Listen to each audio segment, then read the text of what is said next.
जी welcome back. अभी हमारा जो वो टेबल बनाने का काम है वो हम इंशाल्लाह इस वीडियो में कर रहे हैं। तो टेबल बनाने के लिए हम ये जो आपको नज़र आ रहा है, जब आप इसको माउस ओवर करेंगे तो इस पर लिखा हुआ है ओपन टाइप डिज़ाइनर। ठीक है, हम ये जो टेबल्स बनाते हैं वो ओपन टाइप डिज़ाइनर में बनाते हैं। ठीक है, इसको या फॉन्ट्स में आके या ओपन टाइप डिज़ाइनर एक होता है, उधर से हम फॉन्ट का टेबल बनाते हैं। अच्छा, टेबल बनाने के लिए मैं सबसे पहले आपको वाइट बोर्ड पे लेके जाऊंगा। This is really important. ठीक है जी। अच्छा, जब हम टेबल बनाते हैं तो आपको याद होगा कि हमने फॉन्ट में ये कैरेक्टर्स रखे हैं, आइसोलेटेड फॉर्म्स, और हमने इन कैरेक्टर्स का इनिशियल, मीडियल और फाइनल रखा है। इस तरह के फॉर्म्स रखे हैं। ठीक है, ये डाल पड़ा हुआ है। अब मैं आपको दिखाता हूँ वाइट बोर्ड में। ठीक है जी। जब हम टेबल बनाते हैं, या यूँ समझ लीजिए कि जब हम कीबोर्ड में टाइप करते हैं, मिसाल के तौर पे, तो आप टाइप करते हैं बे। ठीक है जी। जब आप बे टाइप करते हैं तो कीबोर्ड को ये नहीं पता होता कि आप बे कौन सी लिख रहे हैं। आप बे जो है वो पहली वाली लिख रहे हैं, या आप बे जो है वो बीच वाली लिख रहे हैं, या आप जो है वो बे आखिरी वाली लिख रहे हैं। ये कंप्यूटर को नहीं पता। ठीक है, तो इसका होता है यूनिकोड। जो मैंने अब पहले बताया था, इसका है यूनिकोड। और कुछ कैरेक्टर्स ऐसे भी होते हैं जिनका यूनिकोड नहीं होता। आइसोलेटेड का तो होगा, लेकिन मीडियल, इनिशियल और फाइनल का नहीं होगा। जैसे मैंने आपको बताया था, एक सिंधी की काफ है, इसका यूनिकोड है, लेकिन इसके काफ के इनिशियल का और काफ के मीडियल का और काफ के फाइनल का यूनिकोड नहीं है। तो ये जो चीज़ें होती हैं, ये हम जो ओपन टाइप डिज़ाइनर होता है,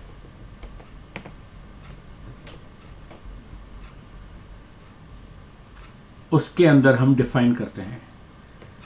उस टेबल्स में हम बताते हैं कि कौन सी चीज़ किसके साथ मैच करती है। ठीक है। अच्छा, इस ओपन टाइप डिज़ाइनर में सिर्फ जो है वो टेबल्स के अलावा और भी चीज़ें होती हैं। जैसे हम डिफ़ाइन करेंगे ज़बर कहाँ लगेगी, ज़ेर कहाँ लगेगी, शद्दा के ऊपर ज़बर लगेगी, या शद्दा लगाने के बाद ज़ेर कहाँ लगेगी। आपको याद होगा कि मेरे पिछली वीडियो में एक शद्दा और ज़ेर का और शद्दा और दो ज़ेर का कैरेक्टर था। तो मैंने ये कहा था आपको कि ये मुझे नहीं चाहिए, इसलिए कि शद्दा में ऊपर लगाऊंगा और ज़बर में, ज़ेर में कैरेक्टर के नीचे लगाऊंगा। याद होगा आपको। तो इसलिए मैंने इनको डिलीट कर दिया था। लेकिन कुछ अरबिक के कैरेक्टर्स ऐसे भी होते हैं, या कुछ अरबी लोग ऐसे भी लिखते हैं कि अगर उन्होंने बे लिखी है तो बे के ऊपर शद्दा लगाएंगे और ज़ेर यहाँ लगाते हैं। तो हम जब अपनी लैंग्वेज में लिखते हैं, पाकिस्तान में या भारत में या बांग्लादेश में तो शायद उर्दू नहीं लिखी जाती होगी, या फ़ारसी में, तो हम बे इधर लिखते हैं और हम ज़ेर हमेशा नीचे लगाते हैं बे के। हम शद्दा के नीचे ज़ेर नहीं लगाते, या हमज़ा के नीचे ज़ेर नहीं लगाते अगर ये बे लिखी हो तो। ये बात ज़रूर क्लियर करनी थी। ठीक है। अच्छा, टेबल के अंदर हमें और भी चीज़ एक डिफ़ाइन करनी है। वो ये करनी है कि अगर हम लाम अलिफ ला लिखते हैं, ठीक है, तो हमारा जो लाम है वो मैं आपको बताऊंगा। लाम ऐसे लिखा जाता है, और जो अलिफ है उसका अलिफ ऐसे लिखा जाता है। आखिरी अलिफ ऐसे होगा। मिसाल के तौर पे अगर मैं लिखूं क्या, ठीक है, क्या अगर मैंने लिखा है तो ये जो अलिफ है वो तो ऐसे है, और अगर मैं लाम उठाऊं, ये लाम पहला है, और अलिफ आखिरी ये है, तो ये तो लाम ऐसा हो जाएगा। तो हमें तो जो है वो लाम जो है वो इस तरह का चाहिए। तो ये भी चीज़ें जो है वो हम इसको लिगेचर कहते हैं, और हम इस लिगेचर को डिफाइन करेंगे अपने टेबल्स में। ठीक है, मैं इस वाइट बोर्ड को क्लियर कर देता हूँ, फिर मैं आपको दिखाता हूँ टेबल्स खोल के। ठीक है जी।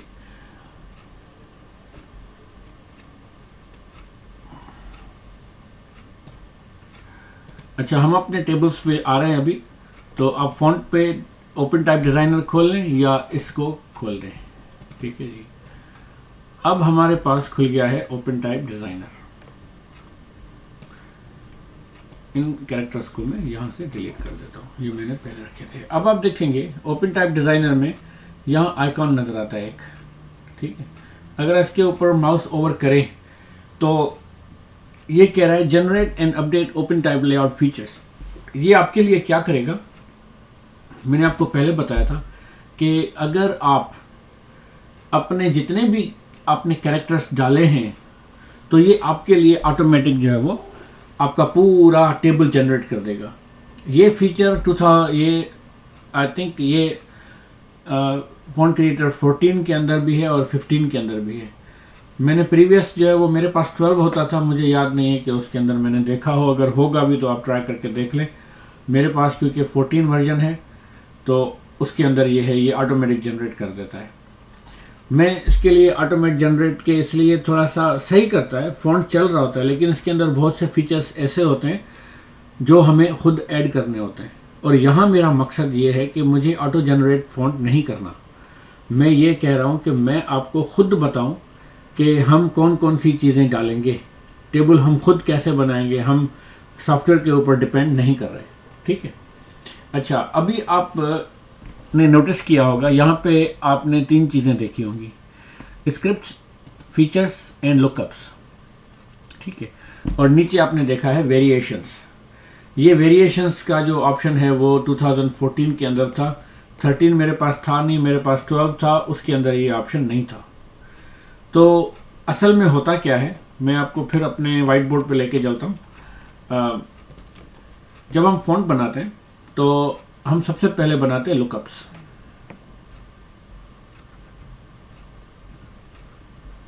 ठीक है जी, हम सबसे पहले लुकअप्स बनाते हैं। लुकअप्स में कौन कौन सी चीज़ें होती हैं? लुकअप्स में अगर आप इसके ऊपर राइट क्लिक करके न्यू करें, वापस आ जाते हैं इसके ऊपर, यहाँ राइट क्लिक करके इसको न्यू करते हैं तो आप एक विंडो पॉपअप हो जाएगी। ठीक, आज मैं इस वीडियो में सिर्फ आपको इन चीज़ों के बारे में बताऊंगा कि लुकअप्स के अंदर कौन कौन से लुकअप्स ऐड होते हैं। ठीक है। अच्छा, यहाँ पे आपको 2 कॉलम नज़र आ रहे हैं। एक कॉलम है ग्लिफ पोजीशनिंग, और उस ग्लिफ पोजीशनिंग के कॉलम में आपको लिखा हुआ है single adjustment, pair adjustment, cursive adjustment, mark to base adjustment, mark to ligature attachments and mark to mark attachments and chain context positioning. ये जो ग्लिफ पोजीशनिंग का जो कॉलम है इसके अंदर जितने भी हैं वो सारे पोजीशन को मेंशन कर रहे हैं। यानी कि इसके अंदर अगर हम कोई भी लुकअप उठाएंगे तो वो पोजीशन के हवाले से होगा। ठीक है। दूसरा जो कॉलम नज़र आ रहा है हमें यहाँ पे वो है सब्स्टिट्यूशंस। अच्छा, सिंगल सब्स्टिट्यूशन, मल्टीपल सब्स्टिट्यूशन या कंपोजिशन, डीकम्पोजिशन, अल्टरनेट सब्स्टिट्यूशंस होती हैं और लिगेचर सब्स्टिट्यूशन होती हैं, और chain context substitution, reverse chain context substitution. इसके अंदर बहुत सी चीज़ें हम यहाँ यूज़ करेंगे। क्योंकि मैं यहाँ पे सिंपल फॉन्ट बना रहा हूँ इसलिए कोशिश कर रहा हूँ कि जितना सिंपल हो सके मैं आपको आसान तरीके से वो फॉन्ट बनाने का तरीका सिखाऊँ। ठीक है। अच्छा, वापस चलते हैं अपने वाइट बोर्ड की तरफ। ठीक है। अब लुकअप्स जो होते हैं उस लुकअप्स में सिंगल सब्स्टिट्यूशन क्या है, पहले हम सिंगल सब्स्टिट्यूशन बनाएंगे। हम इसके अंदर जो है वो मार्क टू बेस अटैचमेंट भी बनाएंगे, हम उसके अंदर मार्क टू लिगेचर भी बनाएंगे, लेकिन सबसे पहले सिंगल सब्स्टिट्यूशन देख लेते हैं। सिंगल सब्स्टिट्यूशन क्या है? सिंगल सब्स्टिट्यूशन ये है कि मैं एक लुकअप बनाऊंगा और उसमें ये बताऊंगा सिंगल सब्स्टिट्यूशन में अगर मैं बे लगाऊं, ठीक है, तो ये मैं आपको करके दिखाता हूँ। चलिए, सबसे पहला हम काम करेंगे, हम लुकअप ऐड करेंगे और हम सिंगल सब्स्टिट्यूशन ऐड करेंगे, ठीक है। अब आपने देखा कि ये एक दूसरी विंडो खुल गई है और यहाँ पे लिखा हुआ है सिंगल सब्स्टिट्यूशन, ठीक है। अब यहाँ दूसरे तरफ जो है वो प्लस का साइन है, और जब हम प्लस के साइन को क्लिक करते हैं तो यहाँ पे हमें पूछ रहा है इनपुट एंड आउटपुट, ठीक जी। अभी हमने जितने भी हमने कैरेक्टर्स डाले हैं, आप यहाँ देखें इनपुट, ये तो कॉमन सेंस की बात है कि आप से पूछ रहा है कि आप इनपुट क्या देंगे और आपका आउटपुट क्या आएगा यहाँ, ठीक है। अगर आप मिसाल के तौर पर अलिफ लिख रहे हैं तो आप इस अलिफ के मध्य मुकाबिल आउटपुट क्या लेके आना चाह रहे हैं, ठीक है। तो हम क्या करेंगे, इन सब्स्टिट्यूशंस के अंदर, सिंगल सब्स्टिट्यूशन के अंदर हम 3 टाइप के सब्स्टिट्यूशन बनाएंगे। एक होगा इनिशियल, पहला नंबर होगा इनिशियल, दूसरा नंबर होगा मीडियम और तीसरा नंबर होगा फाइनल। इसको टर्मिनल भी कहते हैं,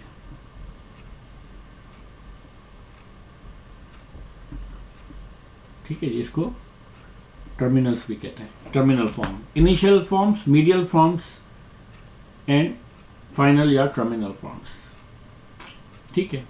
उससे क्या होगा कि जो इनिशियल वाला होगा सब्स्टिट्यूशन, उसमें हम अगर हम बे लिख रहे हैं तो हम डिफाइन करेंगे कि अगर हम इनिशियल लिख बे है तो ये लिखे, अगर मीडियल बे बना रहे हैं, इसको मैं यहाँ तीर लगा दूँ, तो ये वाली बे लिखे, और टर्मिनल फॉर्म में अगर हम बे लिख रहे हैं तो आखिरी वाली बे लिखें, ये वाली। इसी तरह हम जितने भी हमारे कैरेक्टर्स हैं, अगर हम अलिफ लिख रहे हैं तो इनिशियल वाले में एक ही अलिफ आएगा, बेसिकली एक ही अलिफ आता है, उसके अंदर या तो एक अलिफ आएगा या फाइनल फॉर्म आएगा, तो इसको हम टर्मिनल में लिखेंगे, ठीक है जी। और अगर हम सीन लिख रहे हैं तो इसके 3 बनेंगे, एक सीन पहला और एक सीन बीच का और फिर एक सीन आखिरी, ठीक है। तो पहली सब्स्टिट्यूशन बनाते हम लिख रहे हैं, मिसाल के तौर पे ये है हमारा इनिशियल। अच्छा, दूसरा काम आप ये कर सकते हैं, इसको आप रीनेम भी कर सकते हैं। अगर आप इस सिंगल सब्स्टिट्यूशन को आप न्यू करेंगे और इसको मैं अगर आप निकालना चाहते हैं तो यहाँ पर माइनस का साइन है और आप यहाँ से निकाल दें। मैं दोबारा करता हूँ, आप देख लें। मैंने न्यू किया, न्यू आइटम करने के बाद मैं सिंगल सब्स्टिट्यूशन लेके आता हूँ, ठीक है। सिंगल सब्स्टिट्यूशन में वो कैरेक्टर्स यूज होते हैं जो अलग यूनिकोड की हैसियत रखते हैं, ठीक है। मल्टीपल सब्स्टिट्यूशन में वो कैरेक्टर्स होते हैं जो अलग अलग यूनिकोड रखते हैं। मैं आपको दिखाऊं वो कैसे, क्योंकि यहाँ पर एक सवाल वो भी होगा कि सिंगल सब्स्टिट्यूशन में और मल्टीपल सब्स्टिट्यूशन में क्या फ़र्क है, ठीक है। अच्छा, अभी मैं कलम यहाँ से उठा लेता हूँ। सिंगल सब्स्टिट्यूशन मिसाल के तौर पे अलिफ, इसका एक ही होगा, अलिफ आखिरी फाइनल, ठीक है जी। अगर आप बे उठाएंगे तो बे में एक पहली बे आती है, उसके बाद बे बीच वाली आती है और बे आखिरी आती है। ये है सिंगल सब्स्टिट्यूशन। तो मल्टीपल सब्स्टिट्यूशन क्या है? आपने नोटिस किया होगा कि एक होता है अलिफ और ऊपर होता है मद्दा। ठीक है, मद्दा का यूनिकोड अलग है और अलिफ का यूनिकोड भी अलग है। मिसाल के तौर पे अगर आप एक टाइपिस्ट टाइप कर रहे हैं और आपने अलिफ लिखा है, ठीक है, अलिफ लिख दिया, और अगर आप अलग से कीबोर्ड प्रेस करते हैं मद्दा के लिए, जो आपने अपने कीबोर्ड में मद्दा को डिफाइन किया होगा किसी की के ऊपर, मिसाल के तौर पे आपने शिफ्ट जे के ऊपर या ऑल्ट जे के ऊपर या कंट्रोल सी के ऊपर आपने मद्दा रखी है, ठीक है, तो क्या होगा? तो पहले आप जो है वो अलिफ लगाएंगे, जब आप दूसरी की लगाएंगे तो मद्दा यहाँ पे आ जाएगा। आपके पास मद्दा के लिए भी अलग एक यूनिकोड मौजूद है, लेकिन कभी कभी क्या होता है कि हम अलिफ मद्दा नहीं लिखते और हमें अलग से उसके ऊपर मद्दा लगानी होती है। तो हम क्या करेंगे, अलिफ लिखेंगे और मद्दा अगर लिखेंगे तो हमारा कैरेक्टर ऐसे बन जाएगा। इसको कहते हैं मल्टीपल सब्स्टिट्यूशन। ठीक है जी, इसको इस मल्टीपल सब्स्टिट्यूशन में बहुत से कैरेक्टर आ सकते हैं। मिसाल के तौर पे अलिफ के ऊपर हमजा आ गया, या आप इसको ऐसे लिख दें अलिफ प्लस हमजा आ गया। ठीक है, इसको मैं अगर मिटा दूं, ठीक है, अलिफ प्लस हमजा आ जाता है, और एक हमजा जो है वो ऊपर होता है, ठीक है, और अलिफ प्लस हमजा लगा दिया तो एक हमजा नीचे भी होता है, ऐसे नहीं, ये हमजा गलत है। ठीक है जी, हमजा जो है वो ये एक हमजा ऐसे नीचे होता है, ठीक है, वाव आ जाता है और प्लस हमजा तो वाव के ऊपर हमजा होता है। ये सारी जितनी भी हैं वो मल्टीपल सब्स्टिट्यूशंस हैं। वो मल्टीपल सब्स्टिट्यूशन जिनका यूनिकोड, इसका भी यूनिकोड है और इसका भी यूनिकोड है, ये दोनों मिलके एक कैरेक्टर बनता है। वैसे आपके पास असल अगर आप कीबोर्ड चार्ट देखें तो आपके पास वाव के पास जो हमजा है ऊपर, उसकी भी आपके पास अलग से यूनिकोड है। लेकिन अगर ऐसा हो कि आपने वाव लिखा और इसके ऊपर हमजा की ज़रूरत पड़ जाए तो आप हमजा की जो है वो प्रेस करेंगे तो आपके पास वाव हमजा आ जाएगा। तो single substitution and multiple substitution में ये फ़र्क है। और एक होता है ऑल्टरनेट सब्स्टिट्यूशन, मैं आपको वो भी बता दूं क्योंकि अभी मैं यहाँ वाइट बोर्ड में हूँ, तो मैं टेबल बनाने से पहले वो आपको चीज़ें बता दूं जो हमें यहाँ फ़ॉन्ट में चाहिए। एक होता है ऑल्टरनेट सब्स्टिट्यूशन, ठीक है, मिसाल के तौर पे हम एक ऐसा फ़ॉन्ट बना रहे हैं जिसके अंदर हमारी 4 लैंग्वेजेस हैं। जैसे मैंने पहले अर्ज़ की थी कि इसके अंदर हमारी है अरबिक, ठीक, इसके अंदर हमारी है उर्दू, और इसके अंदर हमारी है फारसी, सॉरी ये हो गया फारसी, और इसके अंदर हमारी है पश्तो, और इसके अंदर हमारी है सिंधी। ठीक है, अब अरबिक में मिसाल के तौर पे 4 ऐसे लिखा जाता है, और उर्दू में 4 ऐसे लिखा जाता है, और फारसी में भी फारसी में 4 ऐसे लिखा जाता है, और पश्तो में आई डोंट नो कैसे लिखते हैं, मुझे नहीं पता, लेकिन हम इसको ऐसे लिख लेते हैं, और सिंधी में भी 4 को ऐसे लिखते हैं। ठीक है, अगर आपके पास है मल्टीपल लैंग्वेज कीबोर्ड और आपने सिर्फ 2 ही 4 के आपके पास यूनिकोड हैं, एक 4 का यूनिकोड ये है और दूसरे 4 का यूनिकोड आपके पास ये है। ठीक है, अगर आप अपना चार्ट देखेंगे,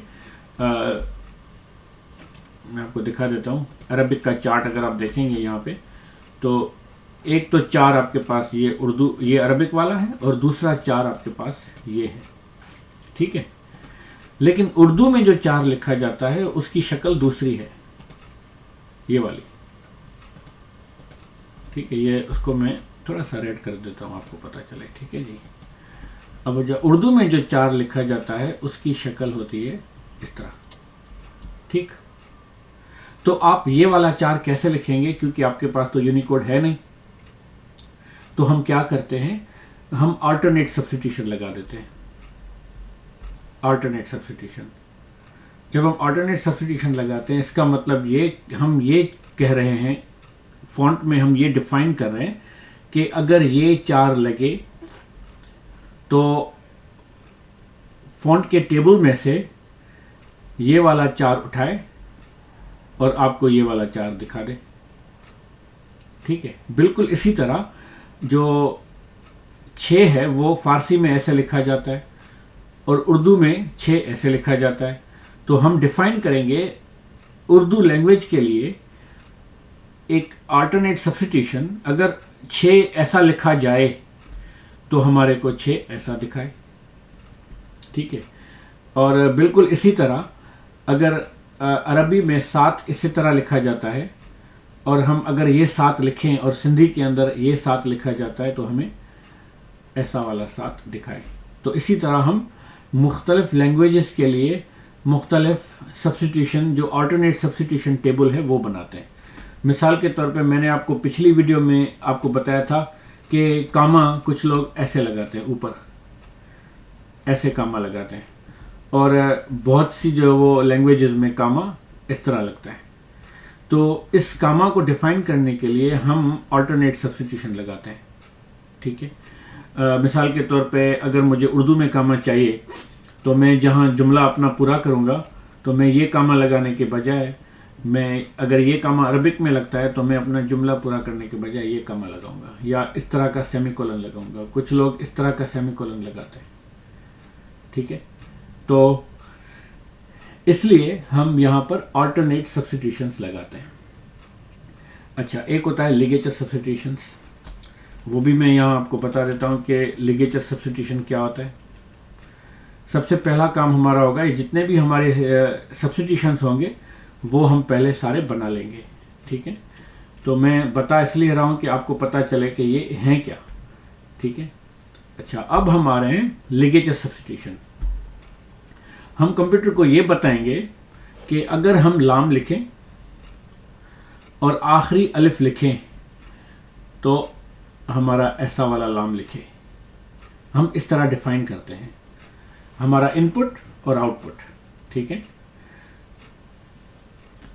और कुछ लाम अगर ऐसा लाम है और ऊपर से मद्दा है तो हम क्या करेंगे, लाम पहला, उसके बाद हम लगाएंगे अलिफ जिसके ऊपर मद्दा हो, फिर हमारा लाम अलिफ मद्दा। ठीक है, तो इसको हम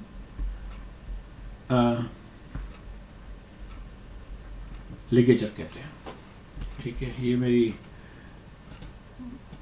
हैंड राइटिंग माफ कीजिएगा। ठीक है जी, लिगेचर। चले, बाकी 2 रह जाते हैं, चेन कॉन्टेक्स्ट सब्स्टिट्यूशन और रिवर्स चेनिंग कॉन्टेक्स्ट सब्स्टिट्यूशन। इसके बारे में मैं अभी बात नहीं कर रहा क्योंकि जो हमारा फॉन्ट है वो उस सिंपल जितने भी सब्स्टिट्यूशन है उनसे बन जाएगा। ठीक है, अच्छा, लेफ्ट वाले जो पोजीशनिंग, ग्लिफ पोजीशनिंग की जो सब्स्टिट्यूशंस हैं, जो ग्लिफ पोजीशनिंग के जो कॉलम में जो चीज़ें हैं वो मैं आपको यहाँ बता दूँ कि वो किस काम आती हैं। तो उसके अंदर होता है सबसे पहले पेयर एडजस्टमेंट। ठीक है, आपको याद होगा कि हमने जब कैरेक्टर लिखा था, मिसाल के तौर पे हमने कैरेक्टर लिखा है बे। ठीक है, उसके ऊपर हमने लेफ्ट और राइट बेयरिंग के अंदर जो ये वाली स्पेस थी उसके ऊपर मैंने लिखा था 70, 70 और 70 जो है वो पॉइंट्स का मैंने बीच में गैप दिया था। इसका मतलब ये है कि बे से पहले और बे के आखिर में जो है वो 70 का गैप आएगा। ठीक है, इसी तरह अगर मैं आपको ये बताऊं कि ये है आखिरी रे, मिसाल के तौर पे मैं लिख रहा हूं कर। ठीक है, कर और अलिफ, तो काफ और रे तो आपस में मिल जाएंगे। आपको याद होगा कि काफ से पहले मैंने लगाया है 70 और इस रे के बाद मैंने लगाया है 70। ठीक है जी, 70 पॉइंट्स लगाए। लेकिन अगर कर के बाद मैं यहाँ बड़ी ये लगाता हूँ, ठीक है, करे, तो इन दोनों के बीच में भी 70 का और 70 पॉइंट्स का फ़र्क है। तो ये ऐसे लिखा जाएगा, अगर आपको ये समझाऊं का रे, तो ये वाला जो गैप है ये थोड़ा सा बड़ा हो जाएगा, ठीक है। तो इस गैप को कम करने के लिए हम क्या यूज़ करते हैं, पेयर एडजस्टमेंट, ठीक है। हम यूज़ करते हैं पेयर एडजस्टमेंट। तो क्या होता है, हम यहाँ पे आखिरी वाली रे रखते हैं और यहाँ पे बड़ी ये रखते हैं और इस गैप को कम कर देते हैं। ये होता है पेयर एडजस्टमेंट। कर्सिव एडजस्टमेंट क्या होती है कि कुछ कॉलम जैसे हमने मार्क्स रखे हुए हैं, इसी तरह कर्सिव होते हैं। ये इसके अंदर आप अगर एक फॉन्ट है, बहुत सारे फॉन्ट ऐसे कर्सिव बने होते हैं, हर चीज़ अलग होती है। मिसाल के तौर पे ये अलग होता है, ये काफ के ये टुकड़े अलग हो गए, रे अलग हो गई, ये इसके अंदर बहुत से पीसेस होते हैं और ये पीसेस मिल के, छोटे छोटे टुकड़े मिल के जो है वो एक कैरेक्टर बनता है, उसको कर्सिव कैरेक्टमेंट कहते हैं। थोड़ा सा मुश्किल फॉन्ट होता है, मैंने कभी बनाया नहीं है, लेकिन मैं आपको सिर्फ समझा रहा हूँ कि ये कर्सिव एडजस्टमेंट क्या होती है। और एक होती है कर्सिव, एक होती है एडजस्टमेंट, दूसरी होती है अटैचमेंट।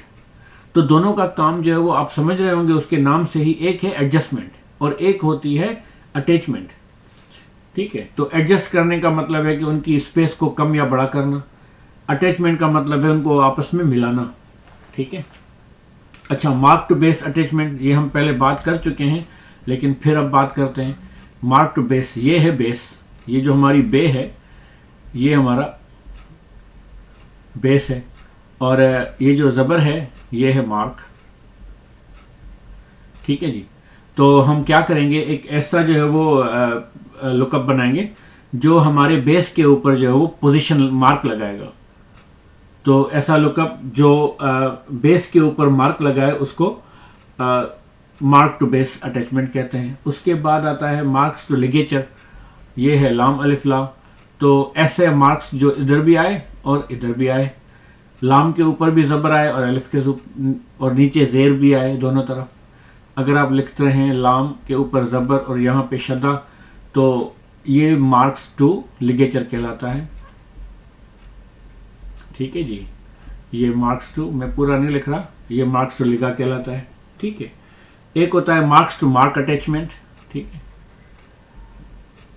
इसको मैं ऐसे लिख देता हूँ, marks to mark attachment. Marks to mark attachment का मतलब ये होता है कि अगर आपने बे के ऊपर शद्दा लगाया, ये एक मार्क तो लग गया, लेकिन अगर शद्दा के ऊपर ज़बर लगाना है तो ये हो जाएगा मार्क्स टू मार्क अटैचमेंट। इसका मतलब है शद्दा प्लस ज़बर इक्वल्स टू, ये हो गया मार्क्स टू मार्क अटैचमेंट, ठीक है।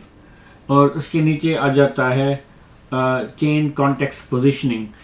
तो ये हम इसमें यूज़ नहीं करेंगे, लेकिन मैं आपको बता देता हूँ कि वो असल में है क्या, ठीक है जी। मैंने कभी यूज़ नहीं किया और ना हम इस फॉन्ट में इसको यूज़ करेंगे। मैं देखता हूँ अगर यूज़ करना पड़ा तो हम कर लेंगे, लेकिन बाद में उसको मैं डिसाइड करूँगा। ये बहुत आसान होता है। मिसाल के तौर पे आपके पास ये सारे अलिफ हैं, एक अलिफ मद्दा है, अलिफ के ऊपर हमज़ा है, अलिफ के नीचे हमज़ा है, और आपके पास अलिफ है जहाँ साइड में हमज़ा है। इस तरह आपके पास बहुत अलिफ हैं और आप इसके ऊपर पोजीशनिंग लगाना चाहते हैं। जितनी भी टॉप मार्क्स हैं, अलिफ है, शद्दा है या हमज़ा है, तो हम इनका जो है वो एक पोजीशन बनाते हैं, पोजीशनिंग का लुकअप, जिसको हम चेंज कहते हैं। इसके ऊपर अभी मैं बात नहीं कर रहा क्योंकि अभी मैंने इसको बनाया नहीं है, तो थोड़ा सा बहुत सारी बातें जो है वो मिक्स हो जाएंगी। तो हम क्या करते हैं, सबसे पहले जाते हैं और अपने लुकअप्स बनाते हैं, ठीक है। अच्छा, लुकअप बनाने के लिए एक तरीका और भी है। एक तो ये तरीका ये है कि आप एक एक करके इसके अंदर मिसाल के तौर पे मैं आपको पहले यह बता दूं कि ये जो मैंने सिंगल सब्स्टिट्यूशन डाला है इसको मैं रीनेम भी कर सकता हूँ, ठीक है। तो मैं यहाँ पे आके राइट क्लिक करके इसको मैं करूँगा रीनेम, और मैं यहाँ सिंगल सब्स्टिट्यूशन 1 लिखने के बाद इसको यहाँ पे नाम दे देता हूँ ब्रैकेट में, क्योंकि मुझे पता चले कि ये हैं क्या, ठीक है जी। और या तो आप इसको _INIT कर सकते हैं, इसका मतलब है इनिशियल्स, ठीक है। कुछ लोग नाम देते हैं, कुछ लोग नहीं देते, तो हम जो है वो इसको अंडरस्कोर करके INIT कर देते हैं, ठीक है। ताकि हमें पता चले कि हम कौन सी सब्स्टिट्यूशन बना रहे हैं। बल्कि सिंगल सब्स्टिट्यूशन 1 मैं चाह रहा हूँ कि ये चलें जी, इसको ऐसा ही कर लेते हैं, underscore INIT single substitution INIT, ठीक है, इसको हटा देते हैं, ठीक है, सिंगल सब्स्टिट्यूशन इनिशियल्स, ठीक है। अब यहाँ पे हमारा नाम आ गया। अब हम क्या करेंगे, आपको ये ध्यान में रखना चाहिए कि आपका फॉन्ट जो है वो राइट टू लेफ्ट है, ठीक है। तो आप यहाँ पे राइट टू लेफ्ट क्लिक करेंगे और ये एरो आपका जो लेफ्ट की तरफ होना चाहिए, ठीक है।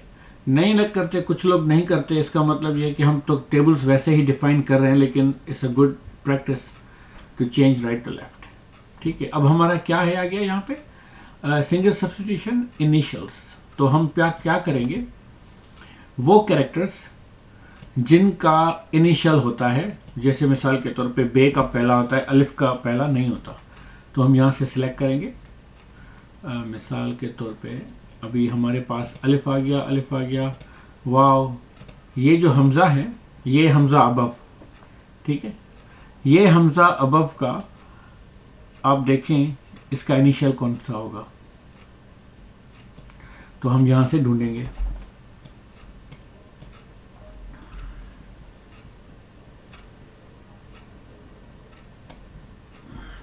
इसमें थोड़ा सा ढूंढने में टाइम लग जाता है, तो ये जहन में रखिएगा कि आपने कैरेक्टर्स कहाँ रखे हुए हैं, बस, ठीक है जी। हमने रखना है ये हमज़ा अबव,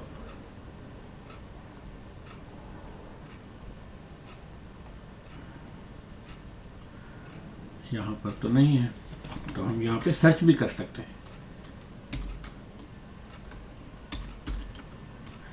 ठीक है जी। ये आ गया ये, और जितने भी ये आ गए वो सारे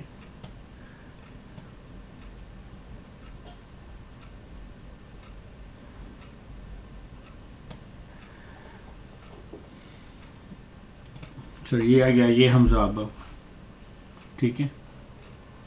अच्छा, इसके अंदर मेरे ख्याल में नीचे से 2 नुक्ते लगने चाहिए, इसके अंदर नीचे 2 नुक्ते नहीं हैं। चले अभी हम बना लेते हैं।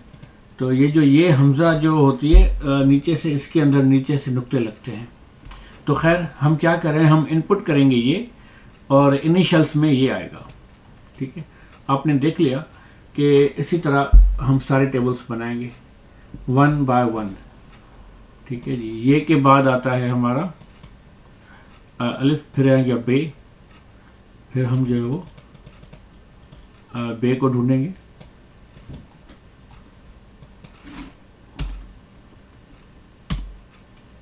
ठीक है जी। फिर बे का इनिशियल आएगा, ये जो बे का इनिशियल आ गया, यहाँ से बे सेलेक्ट करेंगे और उसका इनिशियल सेलेक्ट करेंगे, इसलिए कि हम सिंगल सब्स्टिट्यूशन बना रहे हैं इनिशियल्स की, ठीक जनाब। तो इसी तरह हम फिर बे के बाद ये जो ते मर्तबा होता है, इस ते मर्तबा का पहला नहीं होता, उसके बाद ये वाली ते रखेंगे, ठीक है जी। यहाँ से सर्च कर लेंगे, फिल्टर कर लेंगे ते को, और नीचे आ जाएंगे, बिल्कुल ये हमारी ते इनिशियल यहाँ पे आ गई, ठीक है, ये हमारी ते आ गई। इसी तरह हम इनिशियल्स के जितने भी टेबल्स होंगे, फिर ये ते जो नीचे रिंग है इसके, ये वाली ते, हम ये ते रख लेंगे, ठीक है जी, ये आ गई। इसको आप अप्लाई करते जाएं ताकि आपकी जो डेटा है वो सेव होती जाए। इसी तरह हम इनिशियल्स का टेबल बनाएंगे, और उसके बाद फिर प्लस क्रेस करेंगे, और उसके बाद आ जाता है से, ठीक है जी। फिर हम से का इनिशियल रख लेंगे, से के बाद फिर आता है जीम, फिर जीम का इनिशियल रखेंगे, ठीक है। इसी तरह हम ये जितने भी हैं वो रख लेते हैं। लेकिन एक तरीका और भी है, लेकिन उस तरीके में ये जहन में रखना चाहिए, मैं आपको बता दूं कि हम यहाँ पे क्या करते हैं, हम क्लास बनाते हैं, ठीक है। यहाँ पर हम बनाते हैं क्लास। तो क्या करते हैं हम यहाँ पे, मैं आपको दिखाऊं कि इसको कैंसिल करते हैं और इन सबको मैं निकाल देता हूँ। इसी तरह हमने टेबल बनाना है, लेकिन दूसरा तरीका ये है कि हम यहाँ पे जाएंगे क्लास मैनेजर, क्लास मैनेजर में जाके हम एक क्लास बनाएंगे और हम सिलेक्ट करेंगे, सबसे पहले वो कैरेक्टर सिलेक्ट करेंगे जिनका इनिशियल होता है। जहन में ये बात रखनी है आपको, जैसे ये हमजे का इनिशियल होता है, बे का, ते का, से का, जीम, हे के ऊपर हमजा, और दाल जाल का इनिशियल नहीं होता, सीन, शीन, स्वा, त्वा, त्वा, ज़ा, ऐन, गैन, फे, काफ, काफ, लाम, मीम, नून, हे का होता है, ये का होता है। ठीक है जी। अच्छा, मैं आपको सिर्फ समझाने के लिए दिखा रहा हूं 2-4 कैरेक्टर्स। ठीक है जी। अच्छा, अब ये आपने एक कागज के ऊपर टेबल बनाना है कि कौन सा कैरेक्टर कौन से सीक्वेंस पर है, क्योंकि जब हम फॉन्ट बनाते हैं तो ये चार्ट्स जो होते हैं वो सीक्वेंस में नहीं होते। ठीक है, तो मैं क्या कर रहा हूं, मैंने इनको ऐड कर दिया और इसको मैं यहां रख रहा हूं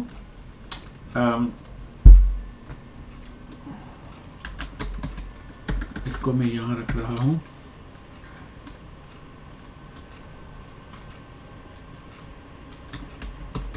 आइसोलेटेड फॉर इनिशियल्स। ठीक है जी, यहां पे आ गया आइसोलेटेड फॉर इनिशियल्स। इनिशियल्स इसलिए रखा है ताकि हम इनके सिर्फ और सिर्फ इनिशियल्स रखेंगे। ठीक है, इसको भी रीनेम कर सकता हूं और यहां पे करते हैं for initials. Okay, isolated forms for initial forms, इसको यहां पे मैंने चेंज कर लिया। अब आपको यह ध्यान में रखना है कि आपका सीक्वेंस कौन सा है। आपने क्या किया, क्लास मैनेजर उठाया। अब क्लास मैनेजर में मुझे पता नहीं है, अभी मेरे पास कोई पेपर का चार्ट नहीं बना हुआ। ठीक है ना, तो अब मैं यहाँ इसको थोड़ा सा अगर कम करूँ और थोड़ा सा चीट शीट करूँ, यहाँ चीट शीट नहीं हो रही, इसको थोड़ा सा मैं बाहर निकालूँ। ठीक है जी, इसको यहाँ बाहर निकाल के आता हूँ और यहाँ पर क्लास मैनेजर ऐड कर देता हूँ। ठीक है जी, अब मैं सिर्फ 2-4 कैरेक्टर रख रहा हूँ ताकि हम देख सकें कि हम काम क्या कर रहे हैं। ठीक है जी, उसके बाद ये हमारा है ये अरब। ठीक है, आपने कंट्रोल प्रेस करना है। ठीक है, और ये के बाद आता है बे इनिशियल, उसके बाद ते इनिशियल, उसके बाद ये जितने भी इनिशियल्स हैं वो उसी सीक्वेंस से जो आपने सीक्वेंस बनाया है। ठीक है, से के बाद आता है जीम, उसके बाद हे, खे।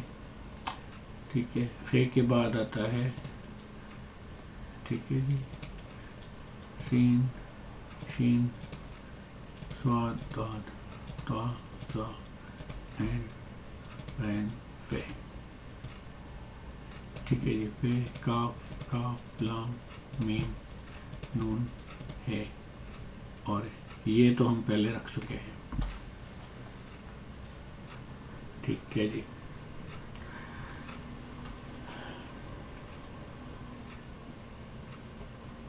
चलें इसको ओके कर देते। अब ये हमारे से नाम पूछेगा और हम यहाँ पे कोई भी नाम आप लिख सकते हैं। ये मैं तो ऐसे ही आपको समझाने के लिए लिख रहा हूँ, और यहाँ पे मैं लिख रहा हूँ इनिशियल्स फॉर आइसोलेटेड। ठीक है जी, यहाँ पे मैंने उसका नाम रिवर्स कर दिया और इसको कर दिया ओके। अगर आप अभी सिंगल सब्स्टिट्यूशन में आए और ये आपसे पूछ रहा है कि इनपुट आपने क्या देना है और आउटपुट क्या लेना है, तो यहाँ पे लिखा हुआ है काइंड, इसको आप कर दें, क्लिक करेंगे तो ग्लिफ्स आ जाएगा, और यहाँ पे आप क्लास कर देंगे तो यहाँ क्लास आ जाएगी। ठीक है, और यहाँ पर भी आप ग्लिफ्स की जगह क्लास कर दें तो ये वो 2 क्लासेस आ जाएंगी। तो हमने इनपुट करना है आइसोलेटेड फॉर इनिशियल्स और यहाँ पे आउटपुट करना है इनिशियल्स। ठीक है, अगर हम यहाँ क्लिक कर दें तो आप देख सकते हैं कि ये अभी सीक्वेंस बिगड़ गया है।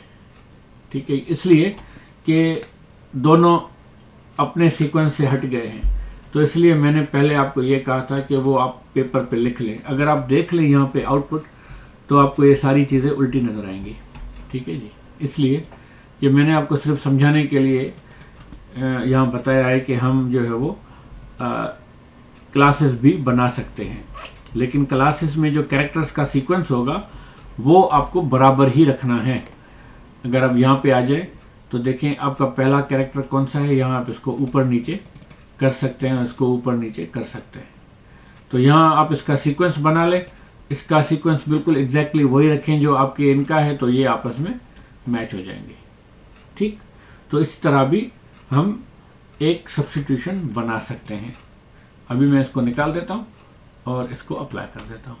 ठीक है, इसी तरह हमारी एक सब्स्टिट्यूशन बनेगी इनिशियल्स के लिए, बल्कि इसको मैं यहाँ से कॉपी कर लेता हूँ सिंगल सब्स्टिट्यूशन के नाम को, और दूसरी सब्स्टिट्यूशन लुकअप्स में आके हम बना रहे हैं। ठीक है जी, सिंगल सब्स्टिट्यूशन ही बनेगी दूसरी भी, लेकिन उसका नाम दूसरा होगा। ठीक है जी, इसको हम रीनेम कर देते हैं, और हमने किया था इनिशियल, और इसका करेंगे मीडियल। ठीक है, और हम इसको करेंगे राइट टू लेफ्ट।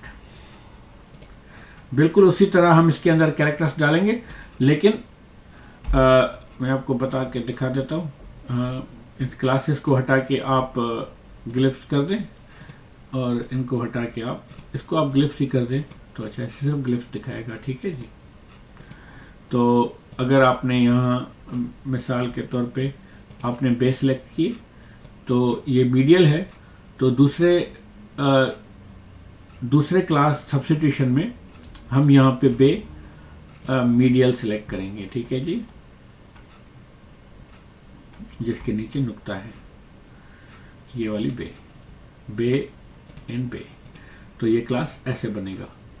ठीक है, और उसके बाद हम एक और सब्स्टिट्यूशन लिखते हैं, सिंगल सब्स्टिट्यूशन, और इसको कर देते हैं रीनेम करने में के बाद हम इसको करते हैं फाइनल।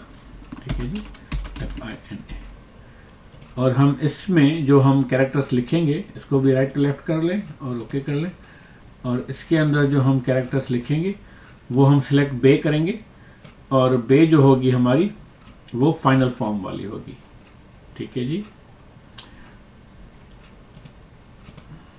कोई भी कैरेक्टर होगा, लेकिन हम सारे को ये जितने भी कैरेक्टर्स होंगे हम उनका जो है वो बनाएंगे। ठीक जी, ये हम बे लेके आ जाते हैं, और यहाँ पर अगर आप डॉट फाइनल लिखेंगे यहाँ पर, तो जितने भी फाइनल फॉर्म्स होंगे वो यहाँ पे आ जाएंगे, और आपको ढूंढना आसान हो जाएगा। इसलिए मैंने आपको ये बताया था कि इसकी जो कोडिंग होगी, जो कैरेक्टर्स का जो नाम होगा, वो आप बिल्कुल देख के रखिएगा। ठीक है, तो ये इसी तरह फाइनल फॉर्म में ये इस तरह आ जाएगा। ठीक है जी, तो इनिशियल फॉर्म का बे भी मैं आपको रख के दिखाई देता हूँ, मैंने मिटा दिया था। यहाँ पर बे लिखते हैं, ये आपकी बे आ गई, और यहाँ पे इसमें लिखते हैं INIT, और यहाँ पर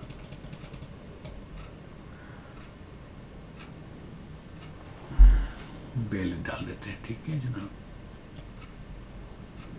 ये आ गई बे। ठीक, तो आप अगर देखें ये initial substitution, medial substitution and final substitution, इसी तरह हम इनके अंदर सारे कैरेक्टर्स डालेंगे।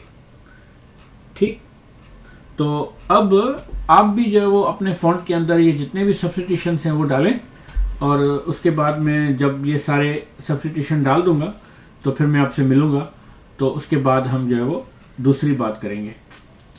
ठीक है जनाब, thank you so much for watching.